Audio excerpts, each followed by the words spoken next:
ngayon sa inyo is kung sino yung libre, yan tumira. Diba? Pero marami ako nakikita talaga, gusto lang talaga nila makashoot. Gusto lang magka-highlights. Baka hirap na, pipilitin mo yan. Diba? Pero dapat talaga kayo, yung sipag ng isa, dapat lahat kayo masipag sa loob. Pag tamad kayo dumipesa, masipag lang kayo umipesa, walang mangyayari. Talo pa rin kayo niyan. Dahil hindi naman lahat ng tirang yung shoot, ay kung masipag silang dumipesa, hindi naman kayo makashot. Diba? O ngayon, maluwag kayong dumipesa. Alam niyo kung bakit? Kung bakit natatalo ang isang team? Kapag ang isang team, tamad dumipesa, tatambakan lang yan. Pero kapag ang isang team, masipag dumipesa, sigurado mananalo yan. Kasi, halos hindi lamang din yung may kulang sa basketball. Huwag na sobrang kulang. No. So, lagi yung iisipin kapag naglalaro kayo is kung paano kayo makaambag, kung paano kayo makatulong sa team. Yun lagi ang iisipin nyo. Paano kayo makatulong sa team? Paano kayo mananalo? Ano ba magiging papel ko sa team? Diba? Kung ang papel ko sa team, tagabigay lang ng tubig para manalo, bakit hindi? Tama ba? Bakit ka magtatampo? Diba? Humingi ng tubig yung star player nyo. Abutan mo ng tubig. Kung nauna, nakatakbo ng maayos, nakashoot, panalo. Nakatulong ka.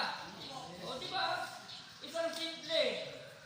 Pero karamihan sa inyo, sa totoo lang, pagka yung mag-aabot ng tubig ang iniisip mo, waterboy ka lang. No. Diba? Minsan iinyan pa ng tubig. Uy, tubig! Wala, bahala ka dyan. Totoo, tama. Diba? Marami akong nakikita ganyan. Lalo na kapag hindi nakakalaro, yung hindi nabibigyan ng playing time, ay, pagod na yung kasama, ay siyempre, siya yung gumagawa, hindi ilabas ng coach. Siya yung maaasahan. Pagod, boy! Ganyan ang tubig. Hindi lang napansinin, dire-diretso. Diba? Kung ikaw ay kaisa sa isang team, dapat hindi mo binabaliwala.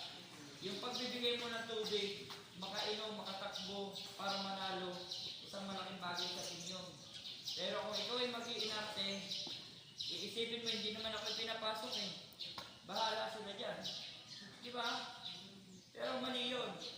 Kung ikaw ay talagang manlalaro, kung ganun ang attitude nyo, huwag na kayo maglaro.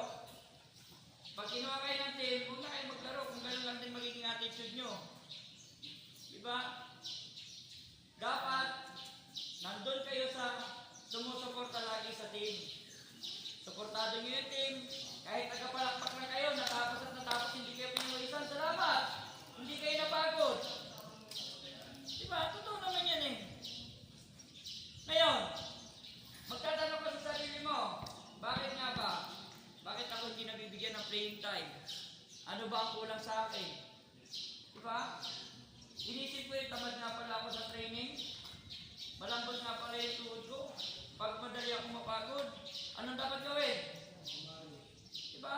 Isipin mo, di ka lang, magsisipag ako sa training, baka mapansin ako ni coach, baka maipasok din ako.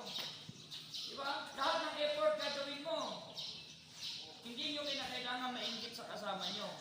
Kinaingitan nyo dahil lagi nasa loob. Hindi yung maasahan sa loob eh. Yan siya naasahan sa team. Para magpanalo. Bakit? Bakit natin kayo ingitan? Diba? Ang dapat, iduluhin mo, hindi sa pamamaraan ng paninira, kundi iduluhin mo sa pamamaraan na kaya mo dagpasan ang ginagawa mo. Balang araw, gagaling din ako. Diba?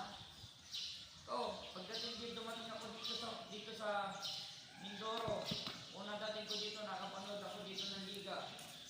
Eh dito lang ako nakikita na pag hindi pinasok yung nagwawala kumaalit na eh. Sa susunod din hindi na bumabalik. Di ba? Hindi lang naipasok, wala